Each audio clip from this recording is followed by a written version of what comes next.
अस्सलाम वालेकुम viewers, I am Kashi from MTech. आज मैं आपको बताऊंगा कि हम एमटेक सोल्यूशन सॉफ्टवेयर के अंदर डेली जो सेल है, जो आज के दिन में हमने सेल है उसको व्यू किस तरीके से करना है, किस तरीके से देखना है और उसके बाद हमने डे की क्लोजिंग किस तरीके से करनी है और बैकअप किस तरीके से लेना है।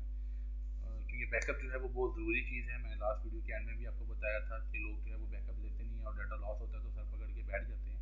इसलिए हमने जो इसमें बैकअप है वो डेली बेसिस पे, जब हम डे क्लोज करेंगे तो हमने डेली बेसिस पे लेना होता है। तो चलें वीडियो को स्टार्ट करते हैं। सबसे पहले हम एमटेक सॉफ्टवेयर के ऊपर जो है वो डबल क्लिक करेंगे और वेट करेंगे अपनी लॉगिन स्क्रीन का।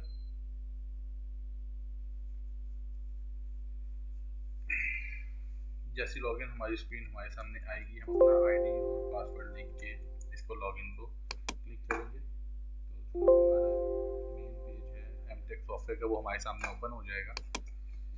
अच्छा, ये देखें हमारे सामने यहाँ पे रिपोर्ट का बटन है, इसको हम क्लिक करते हैं तो यहाँ पे हमारे पास डेली और डेली में भी काफ़ी सारी सेल रिपोर्ट है, पीरियोडिक और बाकी रिपोर्ट्स हैं। तो आज मैं आपको सिर्फ डेली सेल रिपोर्ट का बताऊंगा कि हमने डेली सेल रिपोर्ट किस तरीके से व्यू करनी है और एंड ऑफ डे किस तरीके से करना है और बैकअप किस तरीके से लेना है। और बाकी जो फिर किसी एक स्पेसिफिक पीरियड की हमने कोई रिपोर्ट देखनी है, स्टॉक की कोई हमने एक रिपोर्ट देखनी है कि कब आई कब गई और कितना स्टॉक हमारे पास अवेलेबल है, वो मैं आपको नेक्स्ट वीडियो में बताऊँगा। तो चलें हम रिपोर्ट्स के अंदर चलते हैं, डेली और डेली सेल रिपोर्ट में। इसकी जो शॉर्टकट कीज़ है, अगर आप यहाँ मेन पेज पे रहते हुए F1 दबाएंगे तो हमारा ये daily page, daily cell report का जो पेज है वो ओपन हो जाएगा। अच्छा, स्टोर में, किसी भी स्टोर में, ग्रॉसरी स्टोर में या मेडिकल स्टोर में हमारे पास एक या एक से ज़्यादा बिलिंग पॉइंट्स होते हैं। तो उस सूरत में अगर हमारे पास एक से ज़्यादा बिलिंग पॉइंट है और हम किसी एक स्पेसिफिक स्टेशन की वो रिपोर्ट देखना चाहते हैं तो हम सबसे पहले यहाँ पे स्टोर कोड सेलेक्ट करेंगे और अपना स्टेशन नंबर सेलेक्ट करेंगे। अभी क्योंकि मेरे पास एक ही स्टेशन मैंने बनाया हुआ है तो यहाँ पे एक ही स्टेशन शो हो रहा है, और अगर मेरे पास 2 3 4 स्टेशन होंगे तो यहाँ पे 2 3 4 5 सारे स्टेशन आ रहे होंगे, जिसको आप क्लिक करेंगे, सेलेक्ट करेंगे और इसमें से जो भी रिपोर्ट आप व्यू करेंगे ये सिर्फ स्पेसिफिक स्टेशन की बताएगी। तो अभी मैं इसको ख़त्म कर देता हूँ। यहाँ पे अगर आपने देखना है कि आपकी डेली की सेल क्या है, आपने क्या डिस्काउंट दिए हैं, तो सिंपल हम डेली सेल रिपोर्ट में जाएंगे, ठीक है। और यहाँ पे अगर तो आपका ये कोई बड़ा प्रिंटर लगा हुआ है तो ठीक है, अदरवाइज नो प्रिंट करके आप इसको ओके करेंगे तो ये हमारे सामने हमारी रिपोर्ट को व्यू कर देगा। अभी देखिए मैंने इसमें कल भी आपको ग्रोसरी स्टोर के लिए सेल करके दिखाई थी और मैंने डे क्लोज नहीं किया था, और आज फिर मैंने मेडिकल स्टोर के लिए यहाँ इसमें सेल की है और डे को क्लोज नहीं किया। तो कल मैंने कोई डिस्काउंट नहीं दिए थे, आज मैंने डिस्काउंट दिए हैं तो ये मुझे बता रहा है कि मैंने जो परसेंटेज में डिस्काउंट दिए हैं ये कितने दिए हैं, रुपीज़ में दिए हैं तो वो कितने दिए हैं, और कल के दिन में मेरी कितनी सेल थी ये देखिए स्टेशन नंबर आ रहा है। और अगर मेरे ज़्यादा स्टेशन होंगे तो यहाँ पे पहले स्टोर कोड, फिर स्टेशन नंबर, फिर स्टोर कोड, फिर स्टेशन नंबर, वो डेट वाइज सारी रिपोर्ट्स बताता है। तो कल की मेरी सेल ये थी, आज की मेरी सेल ये है, टोटल मेरी सेल इतनी है। और जब मैं एंड ऑफ डे करूँगा तो ये सेल अपनी अपनी डेट्स में ऑटोमेटिकली चली जाएगी। और मैंने जब किसी भी एक स्पेसिफिक डेट की, एक पीरियड की रिपोर्ट देखनी है तो मैं वहाँ पे पीरियोडिक सेल रिपोर्ट के अंदर जाके उसकी डेट डिफाइन करके और वहाँ से वो जो रिपोर्ट है वो व्यू कर सकता हूँ। जो डेली सेल रिपोर्ट है यहाँ पे हमारे पास डेट सेलेक्ट करने की कोई ऑप्शन अवेलेबल नहीं होती। अच्छा, इसके बाद हम देखना चाहते हैं कि हमने कोई मोड ऑफ पेमेंट, अगर कैश पे किसी सेल की है, क्रेडिट पे सेल की है। मैंने भी आपको क्रेडिट सेल का या क्रेडिट कार्ड की सेल का अभी बताया नहीं था, तो वो मैं आपको अगली वीडियो में बताऊंगा कि हम पॉइंट ऑफ सेल पे रहते हुए किस तरीके से कस्टमर क्रिएट करते हैं। हमको अगर क्रेडिट सेल करनी है तो किस तरीके से उनको क्रेडिट सेल करते हैं और उनसे पेमेंट जब आती है वो रिसीव करते हैं, उनके लेजर को मेंटेन करते हैं। और अगर हमारे पास कोई क्रेडिट कार्ड पे कोई सेल हो रही है तो उसको हम किस तरीके से करते हैं। तो अभी मैं आपको वैसे इसको दिखा देता हूँ। ये देखें, ये बता रहा है कि 6 तारीख काउंटर 1 ने इतनी सेल की थी। और अगर मैंने आइटम वाइज सेल रिपोर्ट देखनी है, जब मैं अपना कोई स्टेशन सेलेक्ट नहीं करता और item wise sale report view करता हूं तो ये जितने भी स्टेशन हैं उन सब स्टेशन की यहाँ पे मुझे रिपोर्ट दिखा रहा होता है कि आपने कौन सा आइटम कितनी कितनी क्वांटिटी में सेल किया है, क्या उस पर डिस्काउंट्स आपने दिए हैं, ये सारी चीज़ें इसके ऊपर डिस्प्ले हो रही होती हैं। आइटम का कोड, नाम, की क्वान्टिटी, सेल प्राइस और टोटल प्राइस। और अगर यहाँ पे मैं कोई स्पेसिफिक अपना काउंटर सेलेक्ट करके जब उसकी रिपोर्ट व्यू करूँगा तो ये सिर्फ उस स्पेसिफिक काउंटर के ऊपर मेरे कौन से कितनी कितनी आइटम सेल हुई है सिर्फ उसकी मुझे चीज़ें दिखाएगा। अच्छा जी, उसके बाद मैंने रिफ़ंड क्या किया है, ये देखिए, ये रिफ़ंड की रिपोर्ट है। इसको मैं क्लिक करूँगा तो ये मुझे बता देगा कि आटा मैंने 10 केजी का एक सेल रिफ़ंड किया था, ये रिफ़ंड किया था और ये रिफ़ंड किया था। पीरियोडिक ये डेली सेल रिपोर्ट के अंदर इसमें कोई डेट मेंशन नहीं होगी, कोई कुछ भी चीज़ नहीं होगी, बस आपको ये सिंपल रिपोर्ट दे रहा होगा।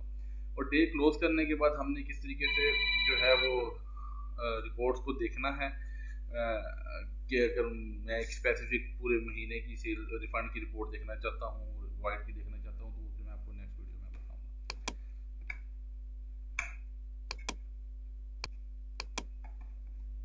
अच्छा जी, अब मैंने इसमें देखना है कि आज के दिन में मैंने कितने जो है वो बिल बनाए हैं और उस बिल के अंदर क्या क्या आइटम सेल किए हैं। तो ये देखिए, बिल वाइज साइज़ का मैं बटन दबाता हूँ तो वो मुझे बता देगा कि मेरा ये एक बिल मैंने बनाया था, इसके अंदर ये आइटम सेल की, ये वाइड हुई, रिफंड हुई, जो भी है ये सारी डिटेल इसके अंदर आ रही होती है। ठीक है, और मैंने ये बिल बनाया, इसके अंदर ये चीज़ सेल की, ये बिल, ये मैंने रिफंड का बिल बनाया, ये सारी डिटेल मेरे पास यहाँ पे बिल नंबर वाइज और आ रही होती है। जिसकी भी बिल पे मैं क्लिक करूँगा उसकी डिटेल मेरे सामने आना शुरू हो जाएगी। और आप सिर्फ ये देखना चाहते हैं कि कौन सा बिल,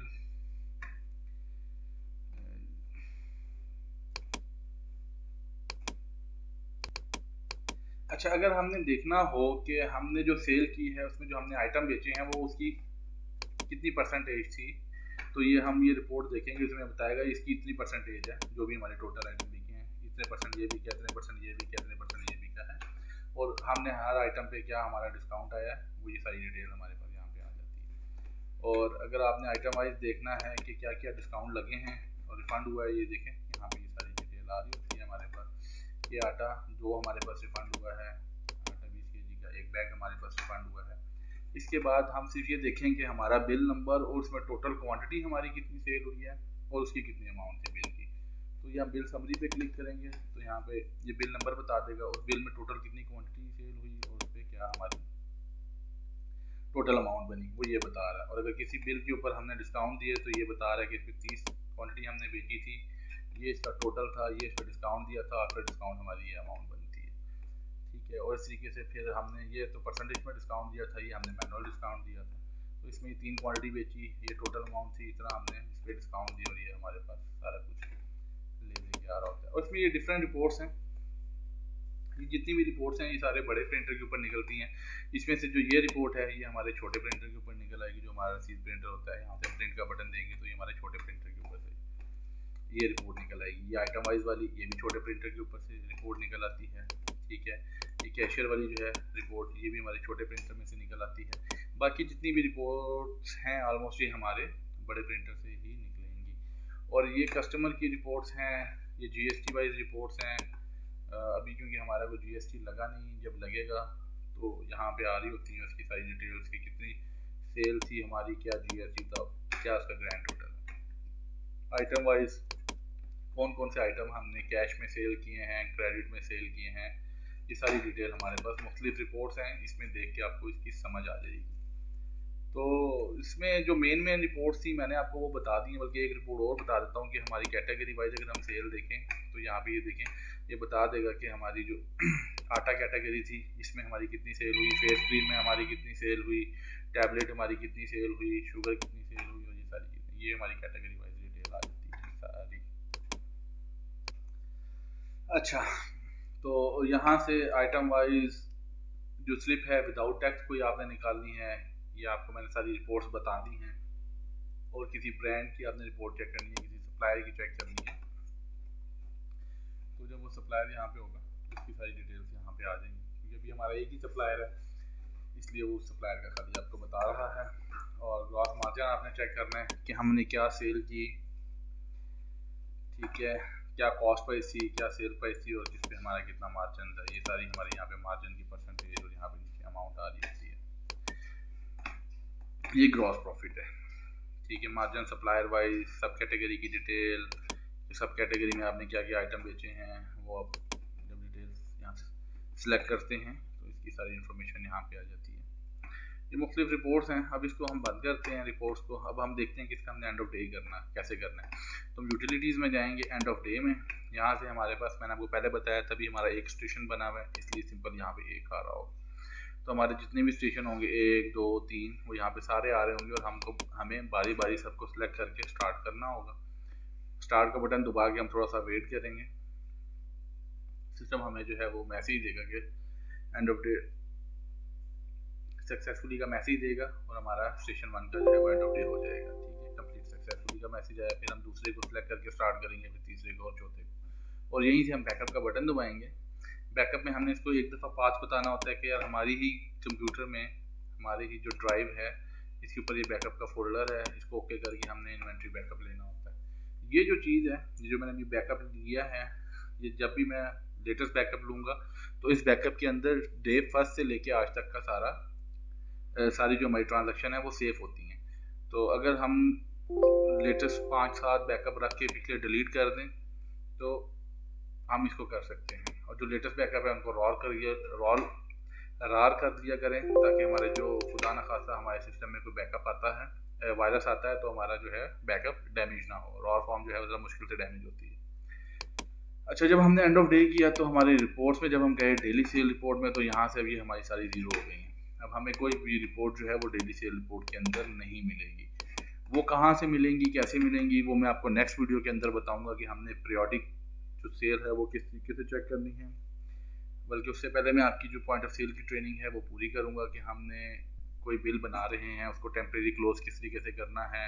एक छोटी सी वीडियो मैं सिर्फ आपके लिए बनाऊँगा जिसमें temporary close, retrieve, discounts, customer creation, mode of payment, ये किस तरीके से होंगी, ये सारी चीज़ें मैं आपको उसके अंदर बताऊँगा। तो चलिए इस वीडियो को मैं यहाँ पे ख़त्म करता हूँ, नेक्स्ट वीडियो में मिलेंगे। अस्सलाम वालेकुम।